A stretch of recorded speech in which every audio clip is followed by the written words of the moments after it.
Assalamualaikum warahmatullahi wabarakatuh.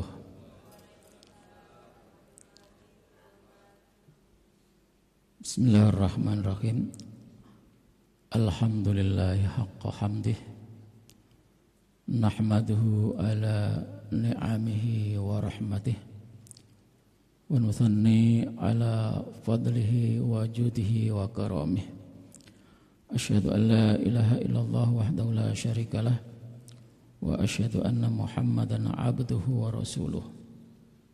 Allahumma salli wa sallim ala sayyidina wa habibina umulana Muhammadin wa ala alihi wa sahbi ajma'in, amma ba'd. Yang sama-sama kita hormati Bapak Ustadz Haji Musyafa Ahmad, para tokoh masyarakat, para pinispuh, bapak-bapak, ibu-ibu, hadirin hadirat, saudara-saudari sekalian yang dimuliakan Allah. Bersyukur kepada Allah, pagi hari ini kita bisa hadir di Masjid Jami' Al-Ihsan menjalankan sholat subuh berjamaah, dan insya Allah kita tambah ilmu, tambah pengalaman, tambah saudara, karena kita berkumpul sesudah sholat berjamaah mendengarkan taklim, dan insya Allah yang kita pelajari akan mendapatkan barokah dari Allah Subhanahu wa ta'ala. Amin Allahumma amin. Salawat dan salam kita sampaikan kepada junjungan kita Nabi Muhammad sallallahu alaihi wasallam yang kita jadikan contoh dan kita jadikan tauladan. Bapak Ibu hadirin hadirat yang dimuliakan Allah, kita masih melanjutkan memahami Al-Quran di awal-awal surat Al-Baqarah, di mana di awal-awal surat Al-Baqarah itu kita tahu bahwa manusia itu ada 3 kelompok, yaitu orang beriman, orang yang tidak beriman, dan yang ketiga adalah orang-orang yang munafik, yang tidak sejalan antara lisan dan hatinya, antara yang dilakukan dan antara yang diyakini. Itu sifat-sifat orang munafik. Untuk menyambung pada ayat berikutnya, saya ingin mengulang kembali supaya nyambung ceritanya, nyambung ilmunya, jadi tidak langsung terputus kok tiba-tiba seperti itu. Jamaah sekalian dirahmati Allah, di ayat yang sebulan yang lalu saya sampaikan bahwa yang terakhir kita bicara adalah tentang sifat orang-orang yang munafik, di mana setiap insan itu diberikan lisan oleh Allah Subhanahu wa ta'ala, dan lisan itu hanya 3 yang dilakukan. Pertama adalah ikrar, mengucapkan apa yang dia yakini, apa yang dia tahu, itu namanya ikrar. Yang kedua, ingkar, mengingkari apa yang dia tidak setujui, mengingkari apa yang dia tidak senangi. Jadi kalau ada sesuatu dia nggak senang, ingkari, oh nggak begitu, oh bukan begini, nah, itu ingkar namanya. Yang ketiga adalah sukut, diam. Maka sikap kita dalam menghadapi situasi yang ada di tengah-tengah kita ini, lisan kita itu hanya mengiyakan, menolak, atau diam. Nah, menolak, menerima, atau diam itu dikaitkan dengan apa yang pengetahuan yang ada di dalam hati kita. Kalau kita meyakini sesuatu itu benar, ya, kita yakin benar, maka kebenaran bagi kita harus disebarkan, harus diberitahukan kepada orang lain. Maka Rasul menyatakan balighu anni walau ayah, maksudnya adalah sampaikan kebenaran yang kamu ketahui walaupun itu sedikit. Ya, kebenaran harus disampaikan. Tidak boleh kita tahu sendirian. Ya, kecuali kalau tahu sendirian itu yang sifatnya rahasia, dan itu di mana rahasia itu memang tidak boleh disebarkan. Hanya orang-orang tertentu yang boleh tahu, seperti rahasia negara. Itu tidak boleh kita menyiarkan, menyampaikan. Jadi yang benar harus kita sampaikan. Kalau melihat sesuatu yang tidak benar, wajib kita mengingkari. Nah, rusaknya tatanan negeri ini ya, itu karena banyak orang-orang yang tahu tapi tidak mau mengingkari hal yang salah itu. Jadi orang tahu banyak kesalahan, banyak kemungkaran, banyak kejahatan, tetapi kita tidak mau mengingkari kejahatan dan kemungkaran itu. Itulah yang pada akhirnya nanti kemungkaran, kejahatan dianggap sebagai sesuatu yang lumrah sehingga orang akan melakukan semuanya. Kalau orang sudah semuanya melakukan semuanya, sementara orang-orang yang tahu kebenaran, orang-orang yang pinter, orang-orang yang ngerti, faham, tapi diam, disitulah ancaman Allah Subhanahu wa taala. Wattaqu fitnatan la tusibannal ladzina dzalamu minkum khassah. Takutlah kamu akan terjadinya musibah, bencana yang menimpa kamu. Ya. Dan musibah itu tidak ditimpakan oleh Allah kepada orang-orang yang melakukan kejahatan dan kemungkaran saja. Akhirnya apa? Semuanya terkena. Yang pintar terkena, yang ahli ibadah juga terkena, yang rajin sholat juga terkena, yang rajin melakukan sholat ibadah, yang sedekah juga kena. Jadi semuanya kena. Kenapa? Karena orang-orang yang tahu, yang ngerti bahwa yang salah itu salah, tapi mereka diam. Nah, itu sikap kita. Yang ketiga, sikap kita diam. Nah, ini diam ini setidak-tidaknya di dalam hatinya mengingkari. Tapi kata Rasulullah, wadzalika adaful iman, itulah orang-orang yang paling lemah imannya. Melihat kejahatan, diam, yang penting saya nggak ngelakuin. Nah, ini tidak boleh. Jadi sekemampuan kita, sebisa kita ikut untuk memperbaiki, ya, mencegah hal-hal yang dilarang oleh Allah Subhanahu wa taala. Nanti pada ayat berikutnya nanti ada firman Allah, la tufsidu fil ardi, janganlah kamu membuat kerusakan di muka bumi. Termasuk orang-orang yang membuat kerusakan itu adalah orang yang diam ketika melihat kejahatan dan tidak mau menegur atau mengingatkan. Itu sikap lisan kita. Kemudian Imam Al-Fakhrazi juga menyebutkan yang berkaitan dengan hati. Yang berkaitan dengan hati itu ada 4. Ketika kita meyakini sesuatu dan sesuatu itu benar, cocok sesuai dengan ajaran kita, lalu di sana kita tahu memang ada dalilnya. Nah, orang-orang semacam ini dinamakan orang yang alim, orang yang punya ilmu. Maka bapak-bapak, ibu-ibu, saudara sekalian, ketika kita mengetahui sesuatu, lalu kita yakini sesuatu itu baik, cocok, tidak bertentangan dengan agama Islam, nah, maka usahakan kita tahu dalilnya, karena di situ kita akan disebut orang yang alim. Seperti tadi di awal surat yang dibaca oleh Pak Ustadz Kiai Haji Mustafa Ahmad itu, ayat di mana Allah menjelaskan bahwa Allah menurunkan hujan, air dari langit, kemudian dari air hujan itu tumbuhlah, dari tumbuh-tumbuhan itu menghasilkan banyak buah-buahan yang bermacam-macam. Itu kajinya orang yang berilmu. Ketika seorang ulama tahu bahwa tumbuh-tumbuhan itu mengeluarkan buah-buahan karena hujan, lalu dikaji, diteliti, kenapa bisa begini, kenapa bisa begini. Itu kajiannya adalah dulu namanya ilmu khayat waktu saya masih sekolah. Nggak tahu sekarang istilahnya nama apa. Nah, ilmu khayat. Nah, sampai tahu sebab terjadi adanya proses demikian, maka orang yang seperti itu disebut ulama. Dan sifatnya ulama di ayat yang disampaikan Ustaz tadi, innama yakhsyallaha min ibadi al ulama. Hanya orang-orang, seorang ulama yang takut kepada Allah Subhanahu wa taala. Jadi kalau ulama tidak mengetahui ulama semakin dalam kajiannya, semakin tinggi penelitiannya, maka semakin takut kepada Allah Subhanahu wa taala. Itulah yang namanya ulama.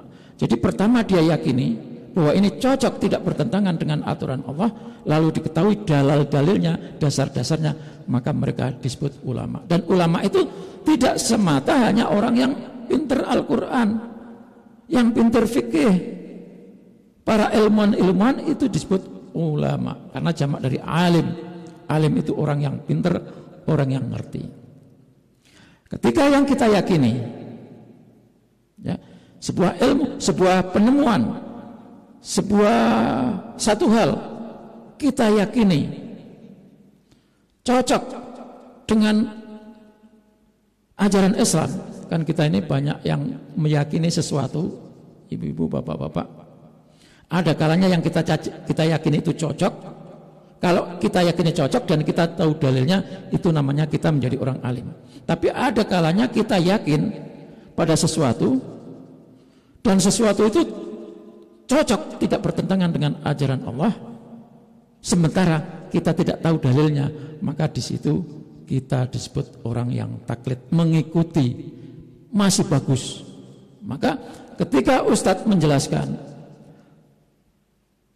kita pahami, ya, dijelaskan oleh seorang ulama, walaupun kita nanti pada saatnya hanya tahu, oh ya ada dalilnya, tetapi kita tidak hafal dalilnya, pokoknya ngikut aja deh Ustadz. Nah, maka semacam ini dinamakan taklid, mengikut Ustadz. Boleh, bahkan wajib kalau kita tidak tahu, karena kita ini masih tingkatan taklid, masih mengikut. Yang ketiga, ada kalanya kita meyakini sesuatu, tetapi sesuatu itu tidak sesuai dengan dalil. Kan Bapak Ibu Saudara sekalian, di dunia ini kan kadang-kadang kita punya prediksi. Oh, saya punya keyakinan akan terjadi seperti ini. Dan tanpa dalil, itu namanya bodoh. Walaupun tidak mustahil yang kita yakini itu terjadi. Itu. Karena kekuatan keyakinan ini luar biasa, Pak Ibu. Kekuatan keyakinan itu luar biasa. Segala sesuatu, walaupun kita tidak tahu dalilnya, tidak ngerti, tapi kalau kita yakini, maka itu akan terjadi. Maka ini pengalaman buat kita, bapak-bapak, ibu-ibu. Misalnya, kita meyakini sesuatu dan kita tidak tahu sumbernya, tapi kita yakini benar-benar, maka cepat atau lambat yang kita yakini itu akan terjadi. Karena Allah akan menyampaikan apapun yang Anda yakini dengan seyakin-yakinnya. Kalau Anda yakin keburukan itu terjadi, maka terjadi beneran. Kalau kebaikan itu kita yakini dengan sungguh-sungguh, maka kebaikan itu akan terjadi. Maka hati-hati, waspadalah terhadap keyakinan. Walaupun kita meyakini sesuatu tanpa dasar, keyakinan itu akan terjadi. Karena Allah sudah menyatakan sendiri, walaupun tidak cocok, ana indanadun abdi, aku tergantung pada keyakinan hambaku. Maka kalau meyakini tanpa ilmu, yakini yang baik-baik saja, walaupun kita tidak tahu dalilnya. Yang keempat, yang berkaitan dengan keyakinan hati, i'tiqad, tidak punya keyakinan sama sekali, itu namanya orang bodoh. Maka hidup menyongsong masa depan, kita harus optimis. Kita tidak tahu kebaikan itu akan datang kepada kita tanpa dalil, tidak tahu dalilnya, tapi yakini, seyakin-yakinnya itu akan terjadi. Nah, itulah yang berkaitan Bapak Ibu sekalian dengan lisan dan hati kita. Ibu-ibu yang saya hormati, bapak-bapak yang saya hormati, kita lanjutkan baca ayatnya.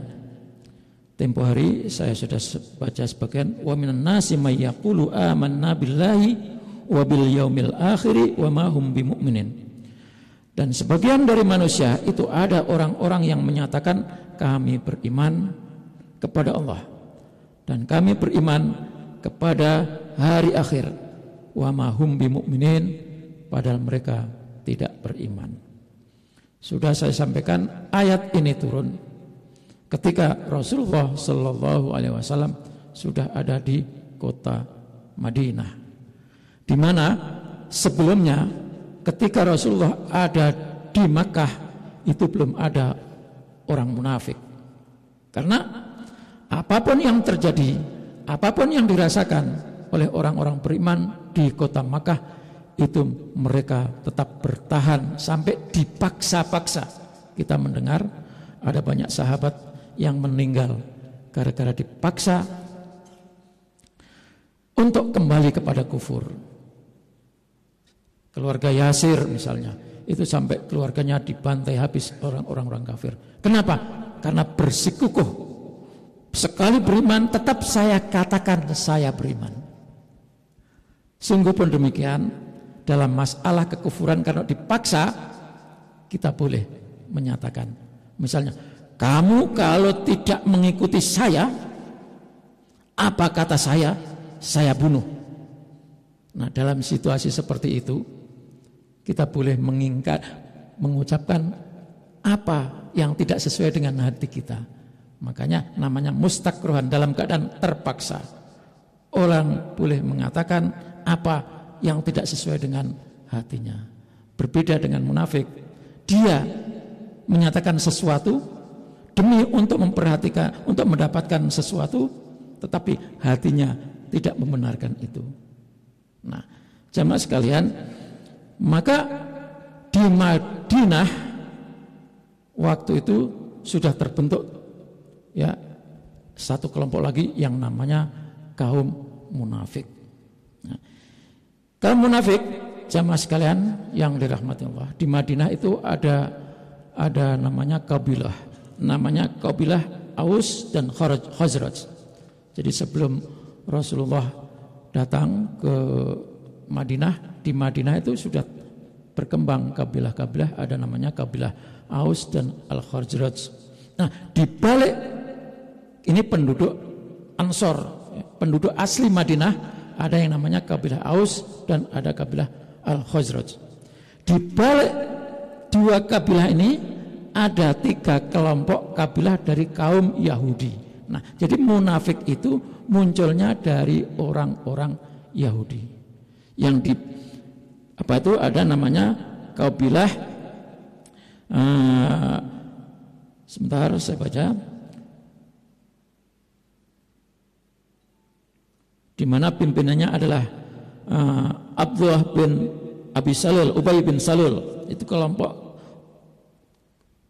Yahudi yang ada di belakang kabilah Aus dan Khazraj.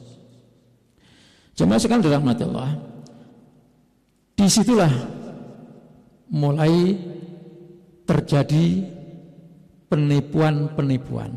Artinya penipuan, dia mengucapkan tetapi tidak sesuai dengan apa yang diyakini. Maka jamaah sekalian rahmatullah, kelompok-kelompok ini kenapa menjadi munafik? Karena ternyata ada ketakutan yang luar biasa setelah Nabi Muhammad bersama kaum muslimin menang dalam perang Badar. Dalam perang Badar yang gilang gemilang itu, kelompok orang-orang Yahudi ini sangat takut, sangat khawatir kalau suatu saat akan dilibas oleh Rasulullah SAW, akan dibunuh. Itu ketakutan yang luar biasa. Maka mereka melakukan penipuan. Pada ayat berikutnya, yukhadi'unallaha walladzina amanu wa ma yakhda'una illa anfusahum wa ma yashkurun. Mereka menipu Allah dan mereka juga menipu orang-orang yang beriman. Wa ma yakhda'una, sesungguhnya padahal mereka tidaklah menipu illa anfusahum, kecuali kepada dirinya sendiri. Wa ma yash'urun, mereka tidak merasakan itu. Jamaah sekalian, ketika seseorang menipu Allah, menipu Rasulullah, itu tidak ada yang ditipu kecuali dirinya sendiri. Sama kita tidak menipu orang lain kecuali itu menipu kepada diri kita sendiri. Kita tidak menipu siapapun, kecuali tipuan itu akan kembali kepada diri kita sendiri. Karena setiap yang kita lakukan, kita yakini akan kembali kepada diri kita. Apapun yang kita lakukan akan kembali kepada diri kita. Bahkan termasuk apapun yang kita katakan, yang kita ucapkan, maka itu akan kembali kepada diri kita. Ketika kita mengucapkan lu jahat, maka sesungguhnya kalimat jahat itu akan kembali kepada kita. Dalam sebuah hadis, Rasulullah SAW menyatakan, ketika seseorang menyatakan keburukan kepada orang lain, maka keburukan itu akan keluar dari mulutnya, lari ke sana kemari, ke gunung ditolak, ke pohon-pohonan ditolak, ke air laut sungai ditolak, semuanya, maka pada akhirnya akan kembali kepada dirinya itu sendiri. Maka hati-hati ibu-ibu ketika kita mengucapkan kalimat-kalimat yang buruk kepada anak-anak kita, kepada siapapun, maka keburukan itu akan kembali kepada kita. Dalam ilmu energi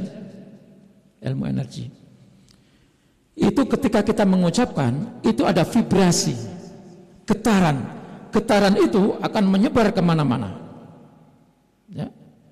Dan menyebar kemana-mana itu akan kembali, pada saatnya akan kembali kepada diri kita.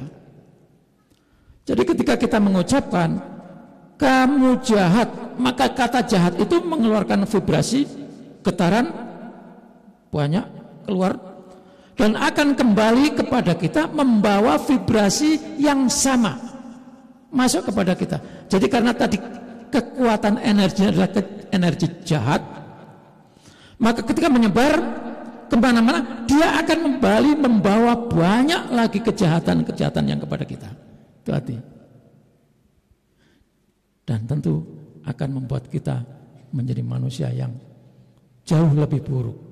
Sebaliknya, ketika kita mengucapkan subhanallah walhamdulillah wala ilaha illallah Allahu akbar, subhanallah walhamdulillah wala ilaha illallah Allahu akbar.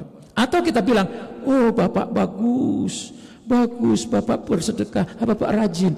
Itu mengeluarkan vibrasi sama dengan kalimat-kalimat thayyibah tadi. Zikir-zikir yang kita ucapkan itu didengar oleh seluruh makhluk Allah.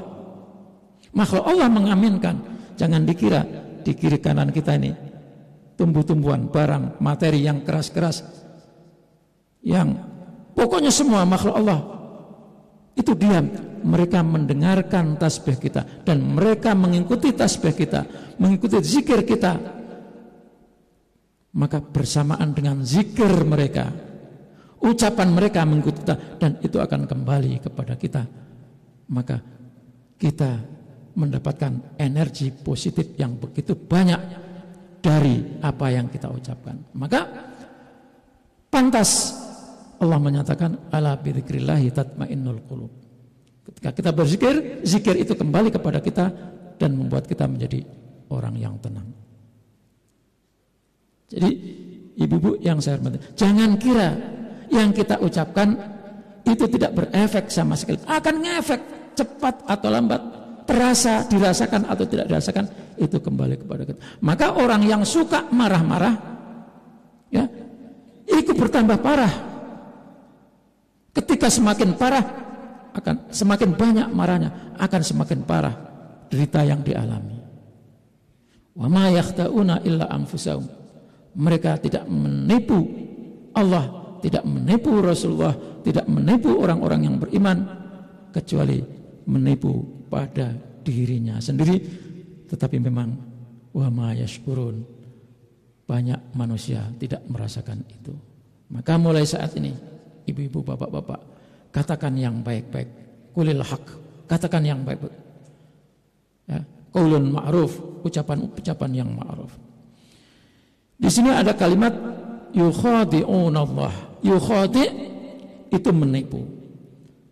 Masdarnya mukhada'ah. Mal mukhada'ah, apa sih tipuan itu?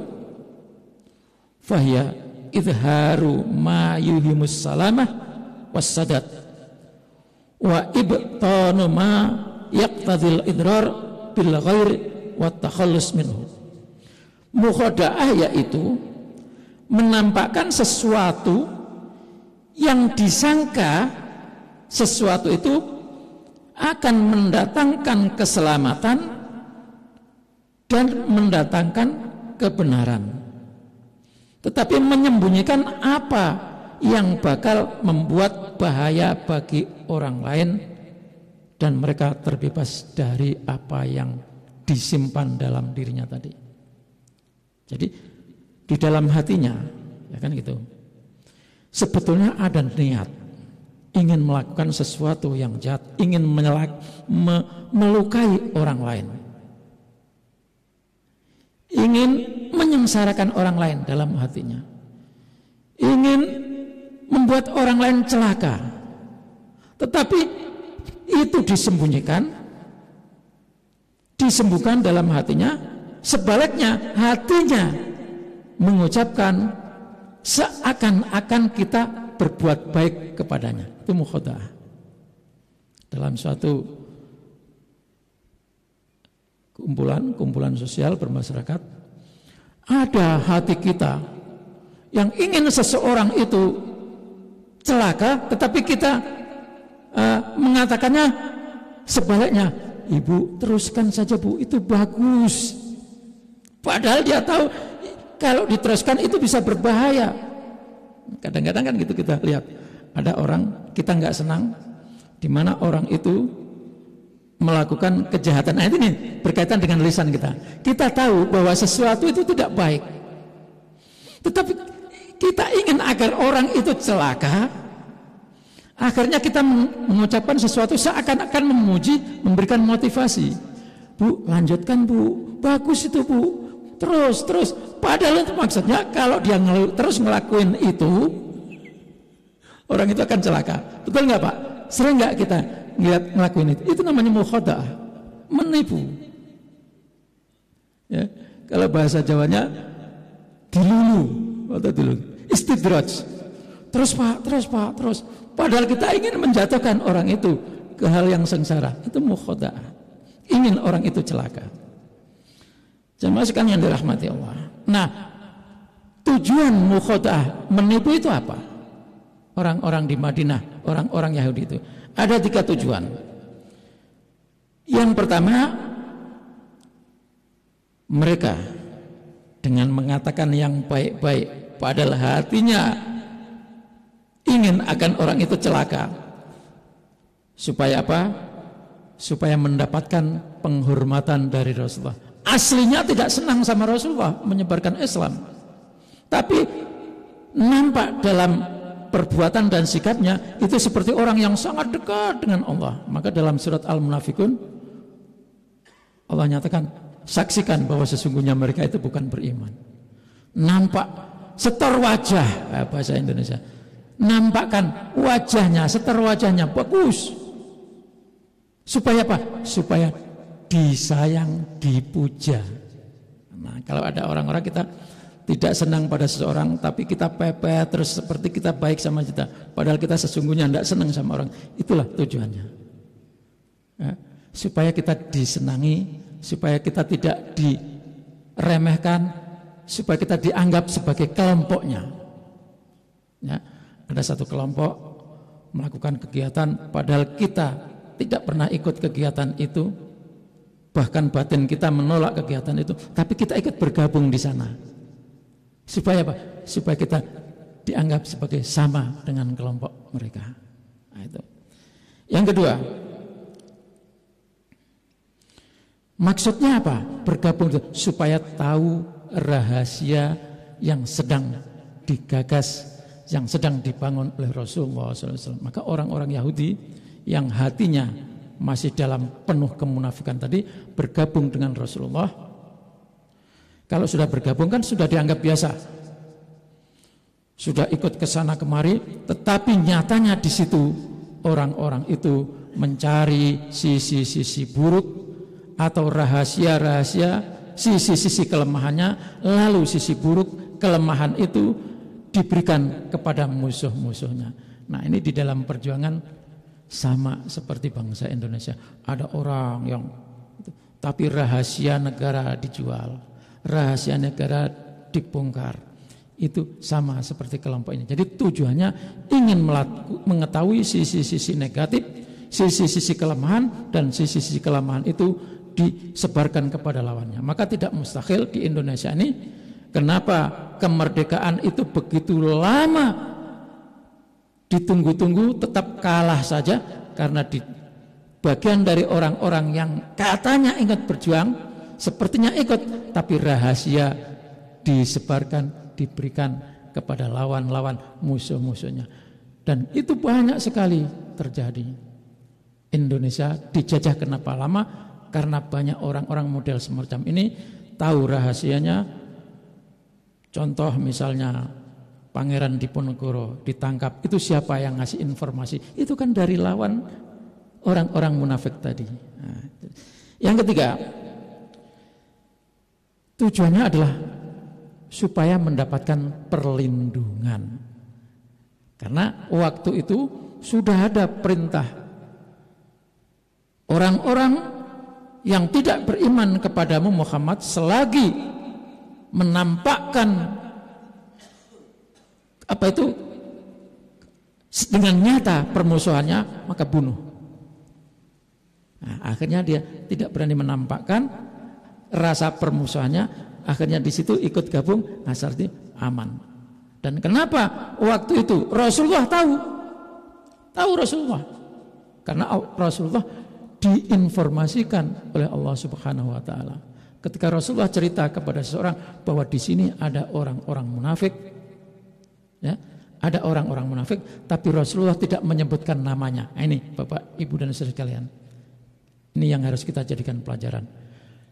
Bisa saja di tengah-tengah masyarakat ini ada orang-orang yang punya sifat seperti itu, tapi kita tidak boleh menyebutkan, oh si A munafik itu, si B munafik itu, si C munafik itu. Tidak boleh, harus disembunyikan. Rasulullah tahu, tapi Rasulullah tidak beritahukan kepada sahabat-sahabatnya. Dan ketika sahabat-sahabatnya meminta kepada Rasulullah, kenapa enggak dibunuh saja? Kalau Rasulullah, tunjukkan kepada kami siapa mereka itu. Apa kata Rasulullah? Jawabnya, tidak. Nanti orang-orang, karena kita masih dalam perjuangan untuk menguatkan Islam, kalau itu orang-orang munafik yang kafir-kafir itu kita bunuh, nanti orang akan mengatakan, oh Muhammad ternyata tukang jegal atau tukang bantai. Itu yang disampaikan oleh Rasul, maka tidak dilakukan. Nah, jadi pelajaran bagi kita, Bapak dan saudara sekalian, kita tidak boleh tunjuk hidung A munafik, B munafik, C munafik, A kafir, B kafir, nggak boleh. Ya, Al-Quran hanya menyebutkan sifat-sifatnya. Setelah kita tahu sifat-sifatnya, ya kewajiban kita menghindari. Nah, kewajiban dia menghindari. Jadi itulah tujuan kenapa mereka menipu Allah dan menipu Rasulullah Sallallahu Alaihi Wasallam.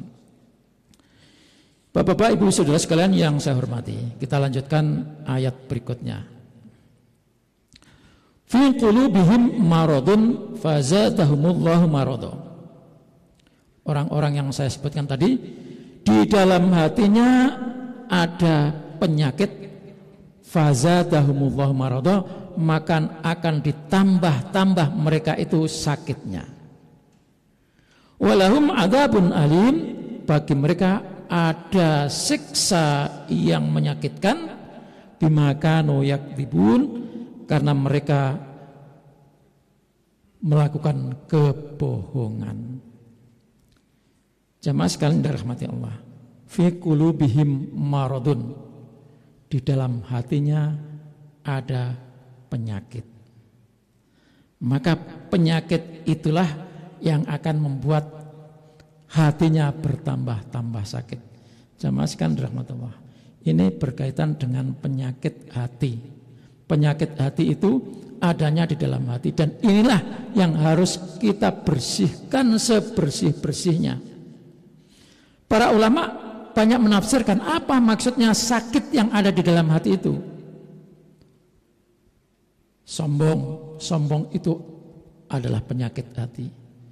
Fi qulubihim, di dalam hatinya ada kesombongan, maka akan dibiarkan oleh Allah Subhanahu wa taala bertambah-tambah sombong.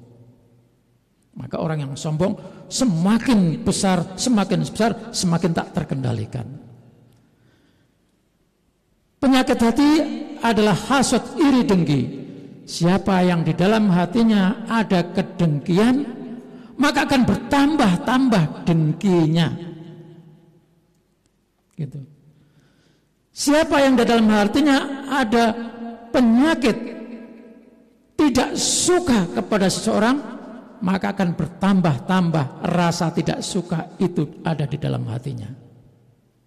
Jadi penyakit hati semua, iri, dengki, hasud, tidak suka, sombong, syirik, ya, menyekutukan Allah. Di dalam hatinya ada penyakit menyekutukan Allah, maka dibiarkan akan semakin jauh kesesatannya. Ya. Maka jamaah sekalian, hati inilah yang perlu kita terus jaga, perlu kita rawat, karena hati inilah yang menentukan kita menjadi orang baik atau menjadi orang tidak baik. Sumbernya dari hati.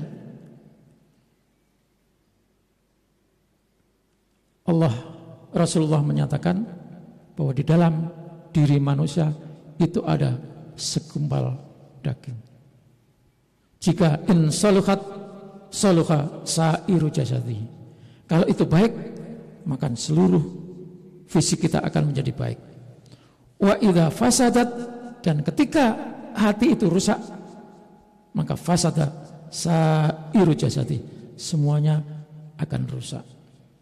Bahkan Bapak-bapak dan saudara sekalian, penyakit fisik pun sesungguhnya juga dimulai dari hati. Penyakit fisik pun sesungguhnya juga dimulai dari hati. Maka jadilah hati kita jadikan hati yang luas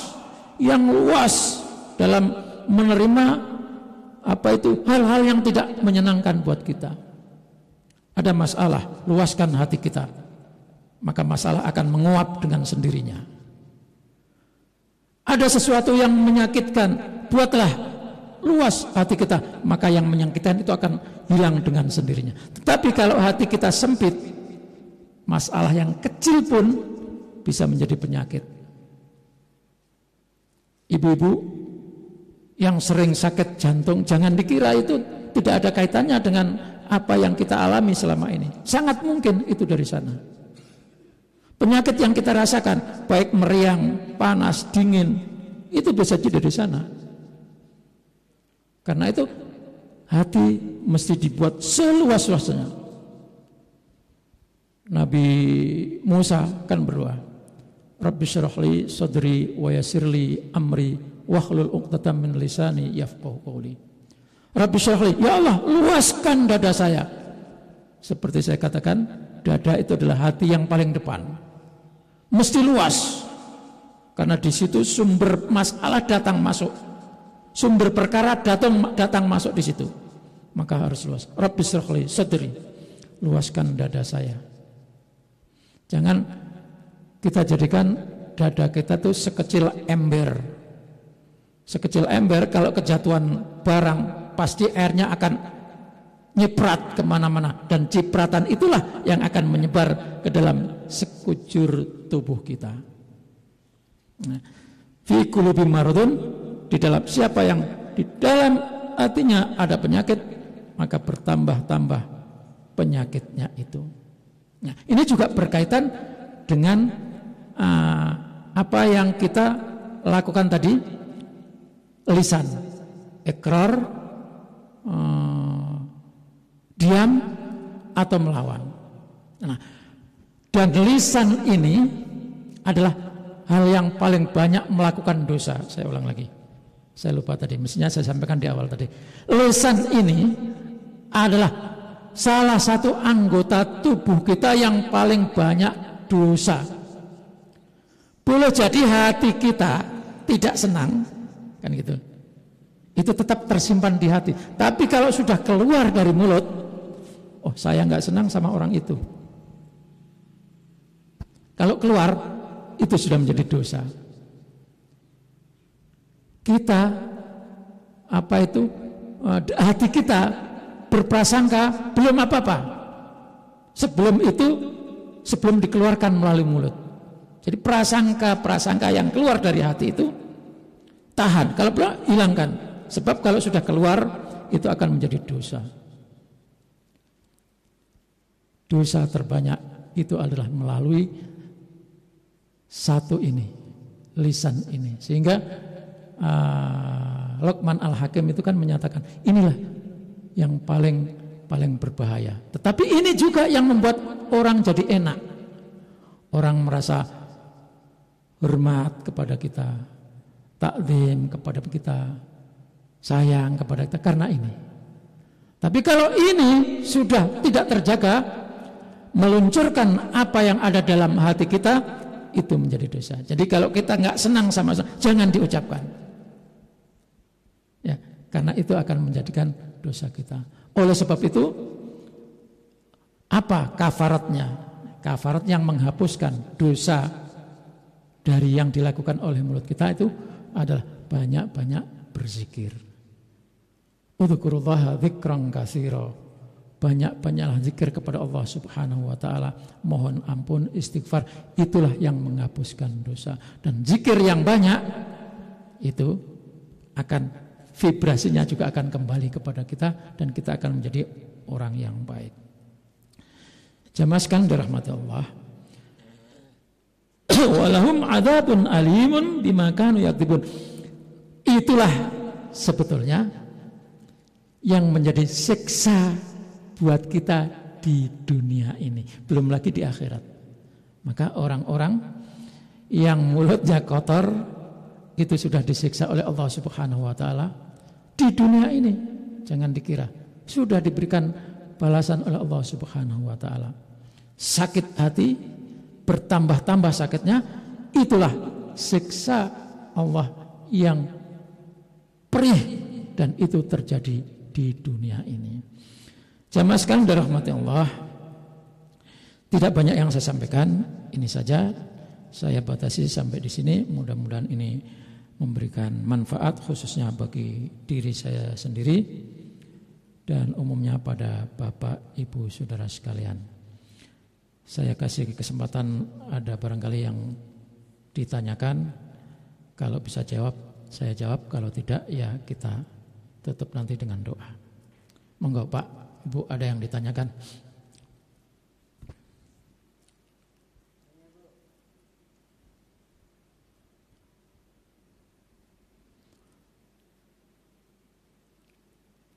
Baik, kalau begitu saya simpulkan bahwa awal surat Al-Baqarah ini memberikan pelajaran bagi kita bahwa kita boleh memilih di kelompok mana. Tetapi setiap kelompok yang kita mau pilih ada konsekuensinya. Apakah kita mau menjadi kelompok orang yang beriman? Apakah kita mau menjadi kelompok orang yang non-iman atau kafir? Atau menjadi kelompok yang ketiga, munafik? Semua pilihan diserahkan kepada kita. Tetapi ingat, setiap pilihan itu ada konsekuensinya. Kalau mau menjadi orang yang beriman, maka jangan sampai sifat-sifat orang kafir merembet kepada kita. Apalagi sampai kita masukkan dalam diri kita. Jangan sampai sifat-sifat orang munafik itu kita pakai dan kita gunakan, karena itu membahayakan. Pilih mana? Allah tidak memaksa kita dan kitalah yang memilihnya. Mau pilih munafik, pilih mukmin atau pilih kafir, kita yang menentukan. Dan setiap pilihan itu ada konsekuensinya dan harus ada biaya yang dikeluarkan. Mau menjadi orang yang beriman, mantap imannya, keluarkan biaya dan tenaga pikiran Loh kok biaya, tenaga, pikiran Pak? Orang beriman ke masjid ada biaya yang dikeluarkan. Kalau rumahnya jauh, naik angkut, ada biaya. Mau jadi orang yang beriman, ngaji, tempatnya ngaji jauh, harus ada biaya yang dikeluarkan. Ada tenaga yang dikerahkan, ada pikiran yang dipakai. Nah itu pilihannya. Jadi setiap pilihan ada yang dikeluarkan dan ada biaya, ada resiko yang ditanggung. Jangan ingin menjadi orang beriman tapi tidak melakukan apa-apa, tidak mengeluarkan biaya. Jadi orang beriman mesti keluar biaya, Bu, karena untuk ibadah ada rukun syaratnya. Tapi rukun syarat bagi orang beriman tidak seperti rukun syarat di agama-agama yang lain. Kalau agama-agama yang lain, biayanya gede, untuk ibadah aja harus nyiapkan ini, nyiapkan ini, nyiapkan itu. Contoh misalnya orang yang di Bali itu, mau ibadah itu mesti bikin ini, bikin itu, bikin ini, bikin itu. Kita enggak, datang ke masjid saja dengan pakaian jadi. Nah, begitulah. Baik Bapak Ibu saudara sekalian, mari kita tutup dengan berdoa memohon kepada Allah Subhanahu wa taala. Mudah-mudahan yang kita pelajari hari ini ada manfaatnya bagi diri kita dan mengantarkan kita menjadi orang-orang yang beriman, yang bermanfaat bagi masyarakat, bangsa dan negara. Amin Allahumma amin. A'udzubillahi minasyaitonirrajim. Bismillahirrahmanirrahim. Alhamdulillahirabbil alamin. Hamdan yuafi ni'amahu wa yukafi mazidah. Ya Rabbana walakal hamdu kama yanbaghi li jalali wajhikal karim wa azimi sultanik. Allahumma shalli ala sayyidina Muhammadin salatan tunjina biha min jamil ahwali wal afat wa tutahhiruna min jami'is sayiat wa tarfa'una biha indaka a'la darajat wa taqdi lana biha jami'al hajat wa tuballighuna bi aqsal ghayat min jamil khairati fil hayati wa ba'dal mamat. Allahumma ja'al jam'ana jam'an marhuma wa tafarruquna min ba'di tafarruqan ma'suma.